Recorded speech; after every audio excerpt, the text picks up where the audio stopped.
All right, so let's start this broadcast with the big story that's in fact come in from Pakistan. The country is facing one of its worst economic downturns. The judiciary and the government do not see eye to eye in Pakistan. Every day, there is more political infighting that comes to light. But even with this much on the plate, what is interesting is that the army, the Pakistani army, is in the middle of a storm. A report by Open Source Intelligence is now revealed as to how much money the Pakistani generals have amassed during their tenure and even afterwards. The numbers are pretty concerning. There are some recent Pakistani military generals who are even said to have become billionaires. Now, less than 2 weeks before the Pakistani Army Chief General Qamar Javed Bajwa's tenure was about to end, there was this damning report that came to light that his and his close family members had in fact witnessed a very sharp rise in their wealth at the time that he became the Chief of Staff. The current market value of the known assets accumulated to over $44 million. After retiring from the military, General Asim Bajwa was the chairperson of a massive China-funded infrastructure project. But during his tenure, the Bajwa family spent an estimated $52 million to develop their businesses. His brother apparently started off as a delivery driver for Papa John's Pizza restaurant back in 2002. Today, the family reportedly has at least about 133 restaurants of Papa John in 4 countries. Now, the ex-ISI Chief General Akhtar Abdur Rahman is also part of this infamous list. He has been named in a massive leak of secret banking data. Swiss leaks have unmasked people associated with some pretty notorious activities, from drug trafficking, money laundering to corruption. The former Army Chief General Ashfaq Parvez Kayani has been accused by another senior officer of being involved in a major land scam. It was a defense housing scheme to benefit a real estate company. The National Accountability Bureau has estimated that the scam involves nearly about 662 square meters of land. A 3-star general of the Pakistani Army, Lieutenant General retired Muzammil Hussain, is allegedly involved in corruption as well.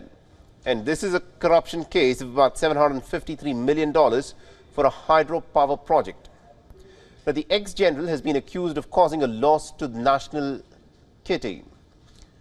Now, Gujranwala's Chief of Staff, Lieutenant General Asim Munir, has been accused of corruption as well. Over $3 million reportedly was extorted from the CEO of Master Tiles, which happens to be one of the largest companies in Pakistan.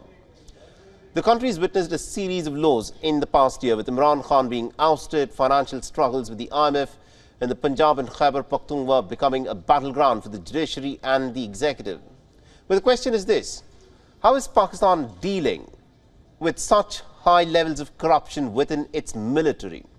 Are there any checks and balances? As more cracks appear in the country, these important issues seem to be falling through. At least within Pakistan, there seems to be a culture of not questioning the corruption in the military.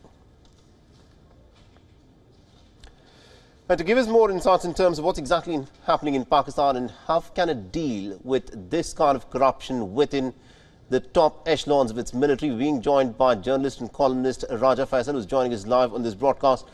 Mr. Faisal, these are some pretty concerning numbers that we've just gone through. This appears to be corruption right at the very top of the military establishment in Pakistan. Give us a sense of how is Pakistan even dealing with corruption of this scale within its military? Well, if we look at the numbers that you have given, and obviously I did go through the report as well, to me, I think it is quite an exaggerated report. But yes, there are odd cases within the military. But if we talk about the accountability within the institution of army, it has its own accountability structure, and it has, the accountability structure makes sure that nobody is within the ranks of the officers of Pakistan Army gets promoted, whoever is involved in these kind of activities. But yes, odd cases, if we look at, the cases from from war and terror, if we take a look at cases from the era of the Cold War, yes, there were odd cases. Yes, they are discussed in Pakistan. And yes, the most recent one being Lieutenant General Qamar Bajwa, it has been highlighted in Pakistan everywhere. And there are concerns, and them concerns are being dealt with from within the institution itself. If we look at these cases, they are not at a very large number. Right. The problem here is the people who were involved, of course, they were at the top positions at their times. Right. And that is what the worrying problem is for the institution itself right now. Absolutely, indeed. It is very worrying. And you mentioned that people who are found to be engaged in corruption, they don't get promotions. But what I just read out and what the report says is an individual, for instance, like Qamar Bajwa, he has got some very serious allegations that are being leveled against him. A former ISI chief. These are people right at the top within the Pakistani military establishment.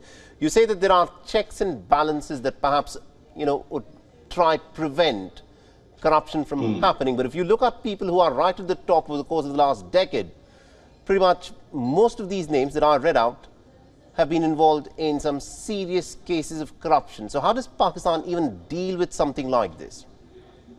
Well, the problem here is, the names you're taking, obviously these generals at their times, they were involved in their position. Of course, they were involved in the civilian sector as well. As long as somebody is, involved within the institution itself, we don't see these sort of cases, and we don't see the corruption taking place. Of course, if we take the example of General Qamar Bajwa, we know that he was heading CPEC authority at his time, and before that, of course, he was, DG ISPR and then Corps Commander, Southern Command at that time, at his time. Of course, there are questions, and if we look at the time frame of his increase in the wealth, it was right at the supreme positions while he was holding them positions, rather than he was, holding the previous positions. Right. So this is, Mr. Faisal, we're short of time, but I want you to actually weigh in on one very interesting aspect that not a lot of people outside of Pakistan would be familiar. The Pakistani army, besides guarding the borders of Pakistan, is also heavily involved in economic duties, in economic interests. It runs companies. For people outside of Pakistan, this is baffling as to why a military establishment tasked with protecting the borders of Pakistan should be so deeply involved with financial activities. Is it not odd? How do the people within Pakistan perceive this? And is this what is resulting in a lot of this corruption that we've just listed out?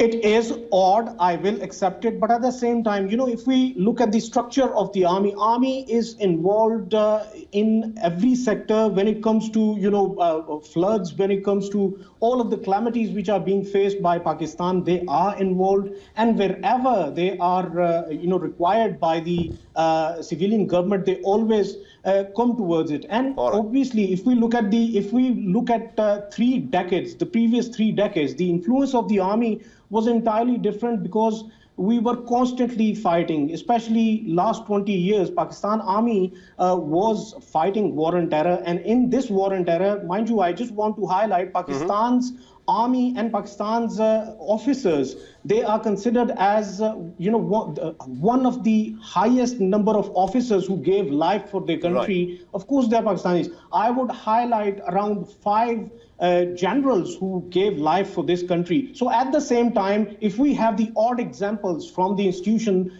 at the same time, we have a very large number of generals giving their lives for the country. I get your argument. I think the odd should be dealt with. But at the same time, army as an institution, only army can ensure all of these odds, they can be skimmed out. Absolutely, indeed. It is the Pakistani army itself which has its reputation at stake, that should ensure that incidents of corruption, high-scale, high-level corruption, do not, of course, happen. Thank you very much indeed, Mr. Faisal, for joining us and getting us all those insights there from Islamabad.